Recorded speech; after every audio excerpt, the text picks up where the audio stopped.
पद्धतीचा निर्णय आज मंत्रिमंडळाच्या बैठकीमध्ये घेण्यात आला। खरं तर आज काल 31 मार्च रोजी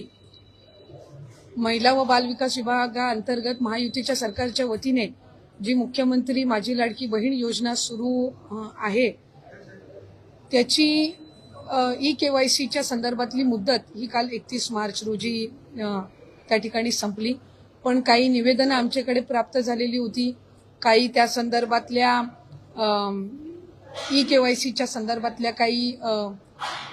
तक्रारी म्हणजे आम्हाला आणखीन त्याच्यामध्ये थोडी मुदत मिळावी, काही ठिकाणी काही यामधल्या कालावधीमध्ये गारपीट असेल किंवा त्याच्या आधीच्या कालावधीमध्ये काही ई-केवायसी करण्याच्या काही जणींच्या राहिलेल्या होत्या। ह्या सगळ्या याच्यामध्ये खरं तर पहिली ई-केवायसीची प्रक्रिया ही साधारणपणे सप्टेंबर 2025 मध्ये सुरू झाली आणि ती पहिल्यांदा 2 महिन्याच्या कालावधीसाठी सुरू करण्यात आलेली होती आणि 2 महिन्याची मुदत ई-केवायसी साठी सर्व लाडक्या बहिणींना देण्यात आलेली होती। पण त्यानंतर राज्याचे मुख्यमंत्री देवेंद्र फडणवीस साहेब, उपमुख्यमंत्री शिंदे साहेब आणि तत्कालीन उपमुख्यमंत्री अजितदादांच्या सूचनेनुसार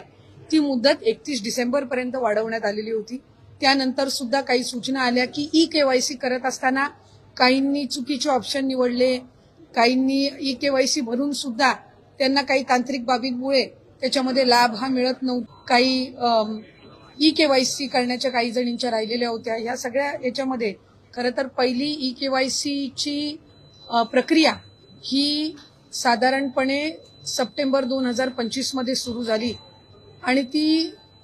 पहिल्यांदा 2 महिन्याच्या कालावधीसाठी सुरू करण्यात आलेली होती आणि 2 महिन्याची मुदत ई-केवायसी साठी सर्व लाडक्या बहिणींना देण्यात आलेली होती। पण त्यानंतर राज्याचे मुख्यमंत्री देवेंद्र फडणवीस साहेब, उपमुख्यमंत्री शिंदे साहेब आणि तत्कालीन उपमुख्यमंत्री अजितदादांच्या सूचनेनुसार ती मुदत 31 डिसेंबर पर्यंत वाढवण्यात आलेली होती। त्यानंतर सुद्धा काही सूचना आल्या की ई-केवायसी करत असताना काहींनी चुकीचे ऑप्शन निवडले, काहींनी ई-केवायसी भरून सुद्धा त्यांना काही तांत्रिक बाबींमुळे त्याच्यामध्ये लाभ हा मिळत नव्हता, त्यात काही चुकीचे ई-केवायसीच्या फॉर्ममध्ये ऑप्शन त्यांनी निवडले गेल्यामुळे त्यांना पुन्हा एकदा 31 मार्च पर्यंतची मुदत देण्यात आली। ती मुदत ही आता या महिन्याच्या कालावधीपर्यंत आम्ही वाढवत आहोत, म्हणजे 30 एप्रिल पर्यंत ती मुदत ही राज्याचे मुख्यमंत्री देवेंद्र फडणवीस साहेब, उपमुख्यमंत्री शिंदे साहेब आणि उपमुख्यमंत्री सुनेत्रा काकींच्या सूचनेनुसार ती वाढवण्यात येत आहे। त्यामुळे आपल्या माध्यमातून सर्व लाडक्या बहिणींना विनंती राहील की ही जी अंतिम संधी ही आपलं काही ई-केवायसी करत असताना जी काही चूक झालेली असेल त्या दुरुस्तीसाठी ही देण्यात आलेली आहे आणि 30 एप्रिल पर्यंत ही मुदत ही महायुतीच्या सरकारच्या वतीने आदरणीय मुख्यमंत्री फडणवीस साहेब, शिंदे साहेब आणि सुनेत्रा काकी यांच्या सूचनेनुसार ही आम्ही वाढवत आहोत।